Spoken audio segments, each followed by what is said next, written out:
હવે વાત કરીએ વડોદરાની એમએસ યુનિવર્સિટીની તો એમએસ યુનિવર્સિટીમાં પ્રવેશ માટે લેવાશે એન્ટ્રન્સ પરીક્ષા।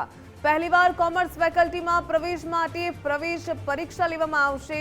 હજારો વિદ્યાર્થીઓ ઓફલાઈન કે ઓનલાઈન આપશે પરીક્ષા। વડોદરાના વિદ્યાર્થીઓ માટે 95% ક્રાઇટેરિયા નક્કી કર્યો।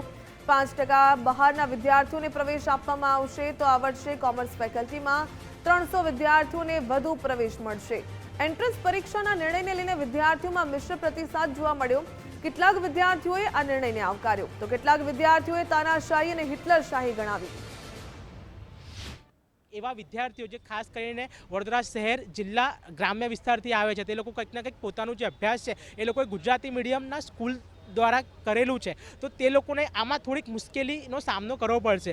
તો પ્રશાસન અને ફેકલ્ટી મેનેજમેન્ટના સત્તાધીશો જો એક કાર્ય કરે કે જે એન્ટ્રન્સ એક્ઝામનું પેપર હોય છે તે એક ગુજરાતી ભાષામાં પણ કાઢવામાં આવે અને ઇંગ્લિશ ભાષામાં પણ કાઢવામાં આવે, જેથી અંગ્રેજી માધ્યમના વિદ્યાર્થીઓને પણ સહેલાઈ રહે અને ગુજરાતી માધ્યમના પણ વિદ્યાર્થીઓને સહેલાઈ રહે। એન્ટ્રન્સ એક્ઝામ માટે જોવા જઈએ તો વિદ્યાર્થીઓને થોડી તૈયારીઓ તો કરવી પડશે। એન્ટ્રન્સ એક્ઝામ સહેલી પણ નહીં હોય પરંતુ કંઈક ના કંઈક તે લોકોને વેકેશનમાં અભ્યાસ કરવું પડે તો વિદ્યાર્થીઓને આ વાત ગમશે નથી, પરંતુ એક છોડથી આમાં વિદ્યાર્થીઓનો વિકાસ થશે। સ્કિલ ડેવલપમેન્ટથી લઈને એ લોકોનું પોતાનું જે ડેવલપમેન્ટ હશે તે આગળ વધશે। આવનાર સમયમાં કરિયર ઓપોર્ચ્યુનિટીની જ્યારે વાતો આવશે ત્યારે વિદ્યાર્થી પરિપક્વ બનશે એવું ફેકલ્ટી ઓફ કોમર્સનું કહેવું છે।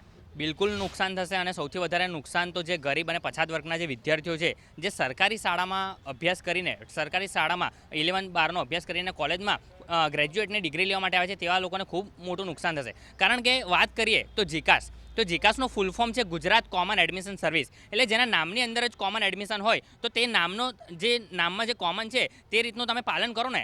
તમારે એન્ટ્રન્સ એક્ઝામ લેવી હોય તો ગુજરાતની તમામ યુનિવર્સિટીમાં એન્ટ્રન્સ એક્ઝામ લેવી પડે, ના કે ફક્ત ને ફક્ત એમએસ યુનિવર્સિટીની અંદર। એટલે કોમર્સ ફેકલ્ટીના જે ડીન છે જે પ્રજ્ઞેશ શાહ સર એ પોતાની તાનાશાહી, પોતાની હિટલરશાહી અને ઘણા વર્ષો પછી જેમને પદ મળ્યું હોય, ડીનનું પદ મળ્યું હોય, એમનો રૂબાબ હજુ પણ ઉતરતો નથી, ડીનનો ઘમંડ ઉતરતો નથી તેવું લાગી આવે છે। એન્ટ્રન્સ એક્ઝામની સાથે સાથે વડોદરા શહેરમાં જે એમએસ યુનિવર્સિટી ફેકલ્ટી ઓફ કોમર્સમાં ગયા વર્ષે આપ્યા હતા એના કરતાં 300 એડમિશન વધારે આપવાનો છે, એટલે એડમિશનની કોઈ તકલીફ થવાની નથી કોઈ પણ સ્ટુડન્ટને, એક વાત છે।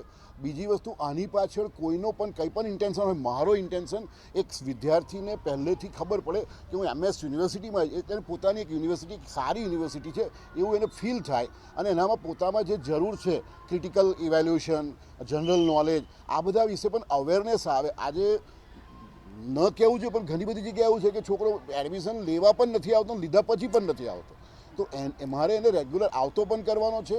ભણવા સિવાય જે ક્લાસરૂમમાં સિલેબસ સિવાય પણ મારે વિદ્યાર્થીઓને વધારાનું કંઈક આપવાનું છે એ નક્કી છે, તો એના માટે આ શરૂઆત કરી છે। અને મારી વડોદરાની જનતાને અને ગુજરાતની જનતાને અપીલ છે કે આમાં કોઈ જ યુનિવર્સિટીનો ઇન્ટેન્શન ખરાબ નથી, વિદ્યાર્થીઓનો વિકાસ થાય, પર્સનાલિટી ડેવલપ થાય અને સારા વિદ્યાર્થીઓ ડેવલપ થાય એ હેતુ સાથે કરવામાં આવેલી આ પ્રક્રિયા છે। આમાં કોઈ પણ વિદ્યાર્થીને અન્યાય નહીં થાય એનું સંપૂર્ણ ધ્યાન ફેકલ્ટી ઓફ કોમર્સ રાખશે।